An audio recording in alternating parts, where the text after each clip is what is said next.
Sería imposible explicar la historia moderna del Renacimiento hasta nuestros días sin considerar y estudiar las migraciones como fenómeno central de la actividad de los hombres. Algunas se inician por aventura, otras nacen incentivadas por la curiosidad científica y un innegable afán de conquistar nuevas tierras. Existen también aquellas movidas por mejoras económicas para un porvenir distinto. La migración japonesa al Perú pertenece a este último grupo. Esta es la historia de un grupo humano que llega y asume un país tan complicado como atractivo. La llegada de los inmigrantes japoneses al Perú se debe a la serie de cambios sucedidos durante la llamada restauración Meiji, que marcó la entrada del Japón a la era moderna. Pobreza, desocupación, superpoblación fueron elementos determinantes para la migración. Es así que en abril de 1899 llega al Perú el buque Sakura Maru, con 790 pasajeros, el primer contingente de inmigrantes japoneses. ¿En qué condiciones llegan los japoneses al Perú? La mayoría llegan contratados por empresas de caña de azúcar. La migración japonesa no fue desordenada ni espontánea, ya que el reclutamiento era realizado por compañías autorizadas por el gobierno japonés. Pero, como dice Pablo Mancera, todavía ignoramos hasta qué punto participaron en esta migración niveles oficiales y empresarios en Japón. Los hacendados peruanos necesitaban mano de obra, ya que después de la Guerra del Pacífico se inicia el proceso de recuperación y expansión de la industria azucarera. Es así que los primeros inmigrantes llegan a diferentes haciendas: en Cañete, Casablanca, Laredo, Cartago, Chiclín, San Nicolás, entre otros. En Lima, la hacienda San Agustín es uno de los puntos importantes de llegada.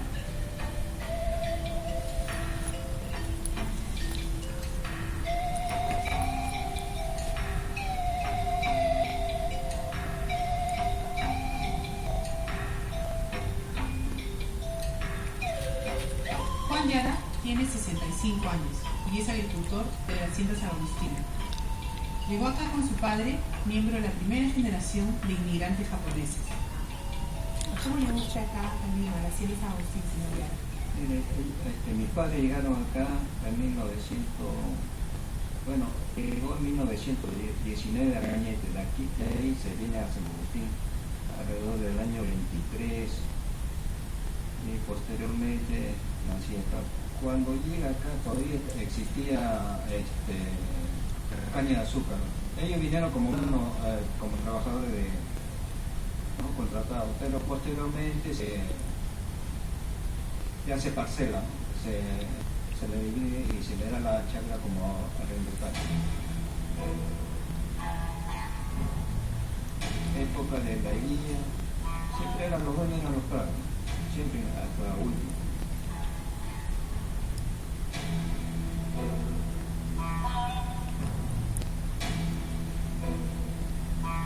Entre 1899 y 1923 llegan al país alrededor de 18.000 ceros japoneses. En una sociedad en la que aún persistían tratos coloniales, la relación entre hacendados y japoneses fue difícil. Los migrantes respondieron a los abusos, incumplimiento de acuerdos de trabajo, con huelgas, protestas y muchas veces fugas. Sin embargo, la situación del migrante sería diferente a la del trabajador peruano. Los trabajadores japoneses se quedaban en las haciendas hasta ahorrar dinero suficiente para iniciar nuevas actividades que le permitirían cumplir con su objetivo: regresar a Japón con un capital. Es así que empiezan a migrar a diferentes ciudades del Perú. El Valle de Chancay se convierte en foco importante de esta migración, lo mismo que Lima y el Callao, lugares donde luego crece y se desarrolla, primero como ambulantes, empleados, comerciantes, y luego se convierte en propietarios de pequeños negocios, bodegas, fondas, panaderías, tiendas, casas de fotografías, lecherías, almacenes, librerías, peluquerías.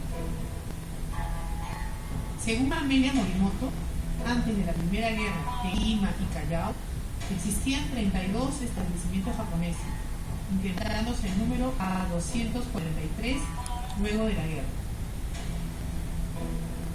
La primera peluquería apareció en 1904.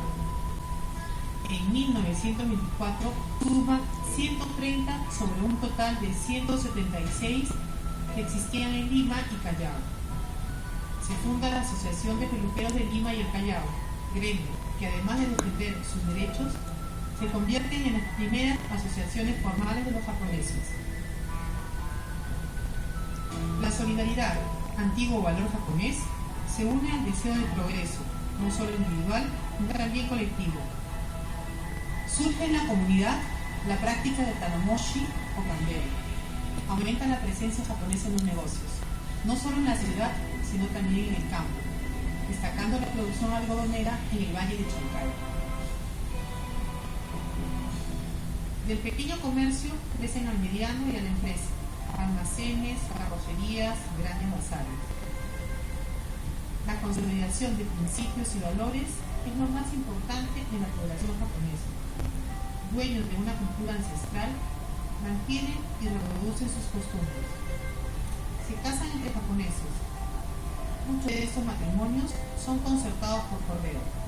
La novia conocía al novio a su llegada al país, al puerto del Callao.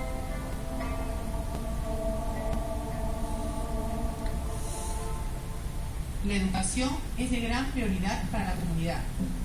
Se fundan escuelas creadas por los inmigrantes. Estas funcionaban bajo los patrones japoneses hasta la Segunda Guerra Mundial. La primera, en 1908, se ubicó en la Hacienda Santa Bárbara, en el Valle de Cañete. En 1920 se crea la Escuela Lima Nico, moderna tanto en instalaciones como en sus métodos. El deporte es también otro de los pilares fundamentales para el desarrollo de una sociedad según esta población. Mayo de 1940, Lima, ciudad de rumores. El temor a la guerra crece y dicen que los japoneses quieren apoderarse del Perú. Las turbas se levantan y saquean sus negocios. ¿Por qué se levantan las turbas? Los antecedentes de este hecho están en la década de 30, más o menos a mediados, como resultado de o como efecto de la invasión militar japonesa en Asia, sobre todo la ocupación de Manchuria. Algunos grupos políticos empiezan una campaña en el Perú. Esto aunado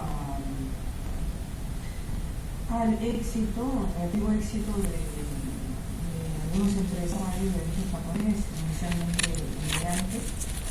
Dentro de las ciudades se habían logrado montar negocios, algunos pequeños comerciales que en el momento tuvieron sus éxitos.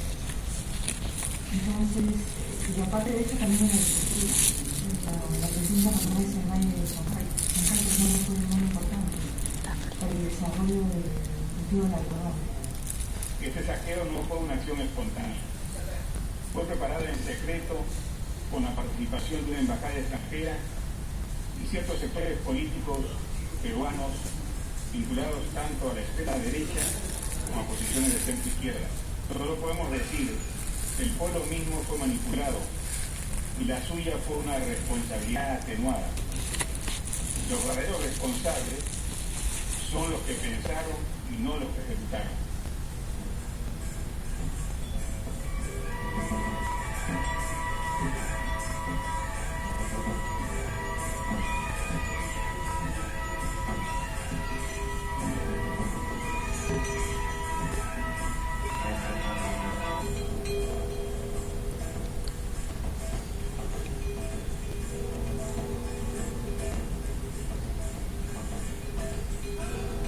Después del ataque de Japón a Pearl Harbor, el 7 de diciembre de 1941, el gobierno de Manuel Prado inicia una serie de acciones contra los enemigos de Lenin, alemanes, italianos y sobre todo japoneses.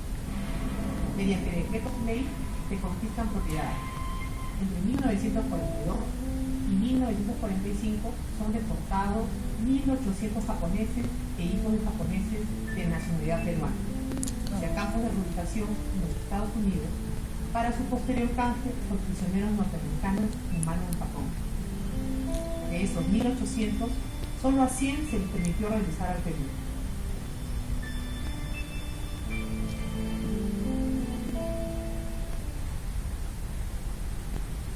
La guerra genera en los inmigrantes y sus descendientes sentimientos de desconcierto y confusión. Justo a la hora que uno empieza el colegio, comienza la Segunda Guerra Mundial, ¿no? ¿Qué edad tenía usted? 6 años. Y bueno, mis hermanos ya estaban terminando su primaria, ¿no? Como teníamos un colegio hecho por la colonia, se cierra el colegio. Entonces ya uno termina de... No estudian, sino estudiando por un lado se pone una academia, otra academia. Uno no podía estudiar, pues, ¿no? Se estudiaba medio año acá, año allá y así. ¿Por qué? ¿Ustedes sufrieron persecución? ¿Qué La intranquilidad, ¿no? ¿Qué pasaba con su padre? ¿Su padre era trabajador de acá en la hacienda? No, ya teníamos la posesión, ¿no? Ya era posesional, éramos yanacones y arrendatarios, ¿no? Pues estudiaba de noche y así uno iba terminando a golpe, como tú dices. Por ejemplo, como una anécdota, la Guardia Civil en ese tiempo era la policía montada, entonces había cuatro guardias de la zona rural. Entonces como nosotros estudiamos más o menos de aquí a 5 kilómetros, a la hora de regreso nos hacían marchar. ¿Por qué se hacían marchar? Más me parece como decir que sean peruanos. ¿Usted sentía que era peruano o sentía que era japonés? En realidad no sentía como peruano en ese entonces, era como japonés. Se sentía, es que el modo vivendi en la casa y tampoco, y ya tenían también mucho, en la misma calle decían, oye japonés, entonces me consideraba japonés. ¿Sí? La misma gente no me decían chino, sino me decían japonés. Juan Yara, agricultor de 75 años, tiene más de 50 trabajando en las tierras de la Sierra San Agustín, las mismas que sus padres, inmigrantes japoneses, trabajaron y luego compraron. Sus 3 hijos nacieron en San Agustín, todos son profesionales. Uno de ellos decidió hacer su vida en Japón. ¿Cómo conoció a su esposa? Bueno, aquí en la chácara pues formamos un club y ese club pues de chiquillos y así vamos creciendo, ¿no? Y así se van buscando los polos. Bueno, sí, como siempre ahí nos vamos a las fiestas así y ahí hemos conocido. ¿Cómo lo conoció? ¿Recuerda cómo lo conoció? Poco a poco ya le hemos conocido. ¿Qué le gustó más del señor Yara? Su comportamiento. Más en espiritualidad, la belleza espiritual. ¿Sus hijos están criados de alguna manera tradicional? Sí. ¿Sí? Y ahora están criando sus nietos. Ahora se cría con nietos.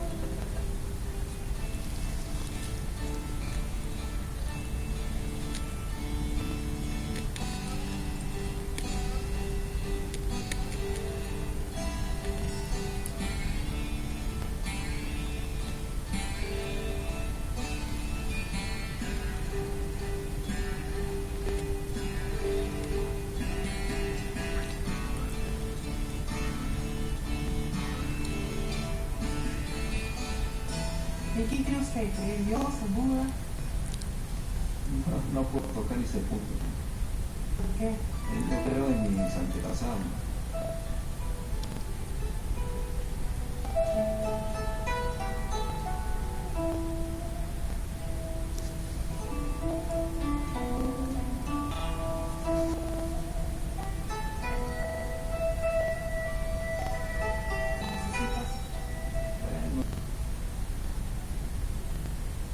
No son muy creyentes.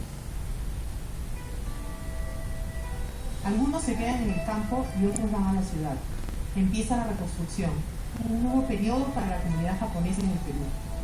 Es a partir de 1950 que viven el país de otra manera.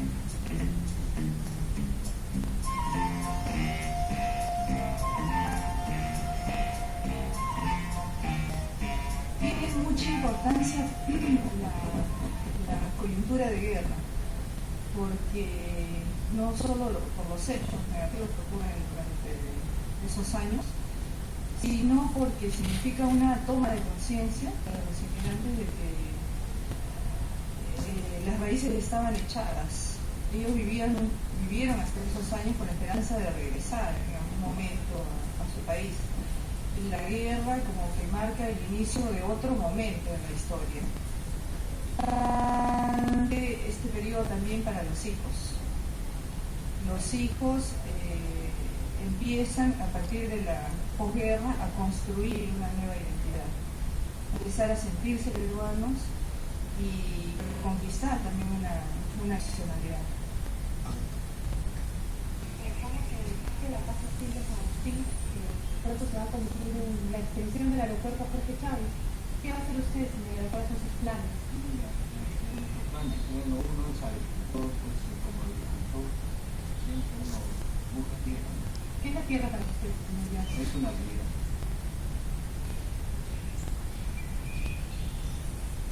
¿Usted se siente peruano, señor Yara? Sí, no es como nuestro querido Perú.